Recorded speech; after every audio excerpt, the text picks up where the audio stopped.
राज। इस video lecture में हम पढ़ेंगे कुछ माउंटेन्स एंड रिवर्स के बारे में जो जिनके बारे में बहुत सारे एग्जाम्स में पूछा जाता है। अभी एक CAPF का एग्ज़ाम जो होने वाला है उसके लिए आप इसको as a basic knowledge consider कर सकते हैं जो आपको पता होना चाहिए। और आई थिंक और आई बिलीव कि आपके बहुत सारे एग्जाम्स में ये चीज़ आपको हेल्प करेगी। सो चलिए स्टार्ट करते हैं। तो सबसे पहले हम पढ़ेंगे कुछ tallest mountains in the world जो बहुत ज़्यादा इंपॉर्टेंट है और बहुत सारे एग्जाम्स में इनको पूछा जा रहा है। सो ये लिस्ट है जहाँ पे हमने माउंटेन माउंटेन का जो नाम है वो, उसका कितनी हाइट है और कौन सी रेंज में कहाँ पे वो है और उसका लोकेशन। ठीक है, कौन सी कंट्री में है वो या कौन सी कंट्रीज़ के बीच में है। कुछ कुछ माउंटेन्स जो है वो दो कंट्रीज़ के बीच में है, कुछ एक ही कंट्री में, राइट। और कौन सी रेंज में है, माउंटेन रेंज में है वो, उसके बारे में। सो सबसे पहले हम देखते हैं हमारा है माउंट एवरेस्ट। ऑब्वियसली इसके बारे में बहुत लोग को पता है। रिसेंटली एक न्यूज़ आई थी जो कि इसकी हाइट जो है वो बढ़ रही है। ओके, बट एग्ज़ाम में जो है वो यही पूछा जाएगा। 8848 मीटर्स, ये हिमालयन रेंज में है और नेपाल और चाइना के बीच में अवेलेबल है, स्थित है। ओके, सेकंड हमारा जो है K2, इसकी हाइट है 8611। ये काराकोरम रेंज में है, इंडिया में। ओके, सिर्फ बेसिक नॉलेज है, ये रट्टा मारने वाली चीज़ें हैं, इसमें आपको डीपली कुछ जानने की ज़रूरत नहीं है। कंचनजंगा हमारा माउंटेन है जो वो 8586 मीटर्स जो है वो उसकी हाइट है, हिमालय रेंज में है, नेपाल और इंडिया के बीच में। एक छो ओयू माउंटेन है 8201, इसकी हाइट है, हिमालयन रेंज में है, नेपाल और चाइना के बीच में। तो आप इसको कंट्री वाइज भी याद कर सकते हैं, जैसे भी आपको शॉर्टकट इसका सही लगे वैसे आप बना सकते हैं। धौलागिरी बहुत सारे एग्जाम्स में पूछा गया है, 8167 मीटर्स हाइट है इसकी, हिमालयन रेंज में है, नेपाल में। नंगा पर्वत ये इंडिया में है, हिमालयन रेंज में, और 8126 इसकी हाइट है। इसके बाद जो है वो अन्नपूर्ण 8091 हाइट है, हिमालय रेंज में और नेपाल में है ये। इसके बाद ब्रॉड पीक है 8051 हाइट, कराकोरम रेंज में, इंडिया में। और उसके बाद शीर्ष पंगमा, ठीक है, ये चाइना में है और इसकी 8027 हाइट है, हिमालय रेंज में। सो आप इसका कोई भी शॉर्टकट्स को या तो आप कंट्री वाइज याद कर सकते हैं तो भी आपको याद हो जाएगा कौन सी इंडिया में है, कौन सी नेपाल चाइना में है, कौन सी नेपाल इंडिया में है। इस तरीके से आप इनको याद करेंगे तो आपको ये याद हो जाएगा। इसके बाद हम देखते हैं कुछ longest reverse of the world. Okay, ये वही रिवर्स है जो मैक्सिमम एग्जाम्स में पूछी जाती है। सो रिवर्स नेम है यहाँ पे उसकी लेंथ है किलोमीटर्स में, उसका आउटफ्लो है, और कौन कौन सी कंट्री जो है रिवर्स को शेयर करती हैं उनके नाम है यहाँ पे। ओके, सो पहले जो है वो नाइल नाइल रिवर के बारे में सबको पता है, लॉन्गेस्ट रिवर है। सो इसको अलग अलग नाम से जो है यहाँ पे जाना जाता है। अगर आप नाम पढ़ेंगे यहाँ पे तो अलग अलग नाम में जाना जाता है अलग अलग कंट्रीज़ में। जैसे कि देखो आप यहाँ पे अलग अलग कंट्रीज़ हैं। सो हर कंट्री में इसको नाइल नहीं बोलते, किसी किसी कंट्री में इसको अलग अलग नाम से भी जाना जाता है।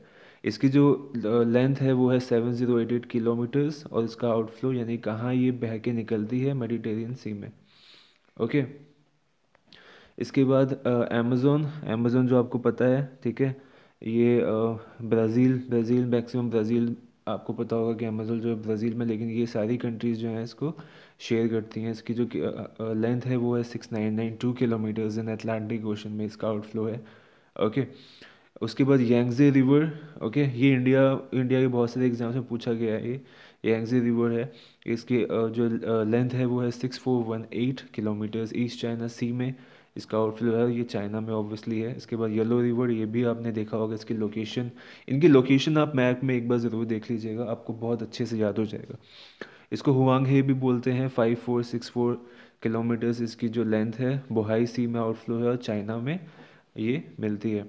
वोल्गा रिवर, ये आजकल इस रिवर के बारे में बहुत ज़्यादा पूछा जाता है, तो इसको आप अच्छे से याद कर लीजिएगा। वोल्गा रिवर 3645 किलोमीटर्स है इसकी लेंथ, कैस्पियन सी में आउटफ्लो है और ये रशिया में है। बहुत सारे लोग कंफ्यूज हो जाते हैं कि ये चाइना में है, बट ये चाइना में नहीं, ये रशिया में है। उसके बाद लोअर टुंगुस्का, ठीक है, इसकी जो लेंथ है वो है 2989 किलोमीटर्स, यानी सी में इसका आउटफ्लो है और रशिया में ये मिलती है। डनूबे, अगेन इसके बारे में बहुत एग्जाम में पूछा गया है। सो 2888 लेंथ इसकी किलोमीटर्स में इसकी हाइट है, ब्लैक सी में जो है इसका आउटफ्लो है। और इतनी सारी कंट्रीज जो हैं, इतना पार्ट इस रिवर का जो है वो शेयर करती हैं। तो आप देखेंगे Romania, Hungary, Austria, Serbia, Germany, Slovakia, Bulgaria, Croatia, Ukraine. So आप परसेंटेज में भी देखेंगे तो इसने इन कंट्रीज़ में इतना पार्ट इसका शेयर होता है, राइट। अब कुछ इंपॉर्टेंट अगर मैं रिवर्स ऑफ द वर्ल्ड के फैक्ट्स बता दूं, ये वन लाइनर्स में बहुत सारे एग्जाम में पूछा जाता है और कभी कभी आपको बहुत कंफ्यूज कर देगा। सो ये बहुत इंपॉर्टेंट है आपके लिए। सो फर्स्ट एक द रिवर ज़ैरे करके एक रिवर है, जो कि अब इनकी लोकेशन और किस कंट्री में है ये आप नीचे कमेंट सेक्शन में मुझे बताइए, ठीक है। ज़ैरे रिवर है जो इक्वेटर को 2 बार काटती है, ठीक है। ये पूछा जाता है कि कौन सी ऐसी रिवर है जो इक्वेटर को 2 बार क्रॉस करती है, तो आप यहाँ पे ऐसे इसको वन लाइनर में बता सकते हैं। एक रिवर लम्पोपो है जो ट्रॉपिक ऑफ कैप्रिकॉर्न को 2 बार क्रॉस करती है, ठीक है। सो ऐसे बहुत सारे क्वेश्चन हो सकता है, अगर आपने रिसेंटली कोई एग्ज़ाम दिया होगा तो आपने देखा होगा ऐसे बहुत सारे क्वेश्चन जो है वो एग्ज़ाम में आते हैं। द रिवर हुआंग हो और yellow river is known as China sorrow. तो हमने हुआंग हो रिवर के बारे में भी जो पूछा था, जैसे इंडिया की जो है वो कौन सी है, बिहार का सौरव कौन सी है, सोन रिवर को बोलते हैं बिहार की, बिहार सौरव ऑफ बिहार, क्योंकि वो जब भी उस रिवर से बहुत बाढ़ आ जाती है वहाँ पे। सो ऐसा ही है कि येलो रिवर जो है उससे चाइना में ही ऐसा कुछ लिंक है, राइट। द रिवर नाइल जो है वो साउथ ऑफ इक्वेटर, इक्वेटर के साउथ से जो है वो निकलती है, ट्रॉपिक ऑफ कैंसर क्रॉस करती है और जो है वो नदी में चली जाती है, यानी वो ट्रॉपिक ऑफ कैंसर से को क्रॉस करके उसके बाद फिर जाती है, मतलब साउथ से क्रॉस करके ट्रॉपिक ऑफ कैंसर को फिर उसके बाद नदी में जाती है। हमने नाइल रिवर कौन का आउटफ्लो कौन सा था, हमने अभी पीछे देखा था, आपको याद होगा।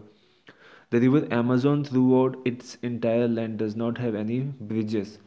ओके, सो अमेजोन ऑब्वियसली जो हमने देखा था वो साउथ अमेरिका के इतने सारे कंट्रीज़ में वो शेयर करते हैं उनको, तो वहाँ पे उसमें कोई भी ब्रिज नहीं है उस नदी के ऊपर, ठीक है। सो ये बहुत इंपॉर्टेंट क्वेश्चंस हैं, आप देख सकते हैं। Saudi Arabia, Kuwait, Yemen, Bahrain, Qatar, ये एक ऐसी कंट्रीज़ हैं जहाँ पे कोई भी रिवर फ्लो नहीं होती। सो आप देखेंगे यहाँ पे सऊदी अरेबिया, ये सारे हमारे यहाँ के इसराइल के आसपास जितने भी कंट्रीज़ हैं यहाँ पे, ये सारी, इनमें कोई नदी ही नहीं है, ये मैक्सिमम रेगिस्तान है, आप सबको पता ही होगा, राइट। उसके बाद रिवर दनूबे, ये है, अब ये इंपॉर्टेंट रिवर है इसलिए इसके बारे में देखो आप, यहाँ पे एक और चीज़ आ गई। रिवर दनूबे फ्लोज 4 कैपिटल सिटीज़, ठीक है। 4 कैपिटल सिटीज़, ये कंट्रीज़ नहीं है, मतलब 4 कंट्रीज़ के कैपिटल सिटीज़ से होके जाती है। सो बुडापेस्ट जो सर्बिया का कैपिटल है, अरे सॉरी, बेलग्रेड जो सर्बिया का कैपिटल है, बुडापेस्ट जो हंगरी का कैपिटल है, ब्राटिस्लावा जो स्लोवाकिया का है, और वियना जो कि ऑस्ट्रिया का कैपिटल है। Also it flows through 10 countries. अभी आप देखो यहाँ पे ये 4 कंट्रीज़ के कैपिटल से होके तो जाती है, राइट, 4 कंट्रीज़ के कैपिटल से होकर जाती है, लेकिन 10 कंट्रीज़ से होकर भी जाती है, Austria, Bulgaria, Croatia, Germany, Hungary, Moldova, Romania, Serbia, Slovakia, Ukraine. So ये कुछ ऐसे फैक्ट थे जो इन रिवर्स के बारे में वन लाइनर्स में बहुत सारे एग्जाम्स में पूछे जाते हैं। सो आई होप आपको इन चीज़ों से थोड़ी हेल्प मिलेगी आपके एग्ज़ाम में। अगर आपको ये लेक्चर जो है, ये वीडियो अच्छी लगी, so please subscribe to my channel. मेरे चैनल को सब्सक्राइब कर लीजिए, वीडियो को लाइक कर लीजिए, जितना हो सके इनको शेयर कीजिए। Thank you very much. Next lecture में हम नेक्स्ट वीडियो में कुछ और इंपॉर्टेंट टॉपिक्स को लेके हम वापस मिलेंगे। Thank you very much, have a good day.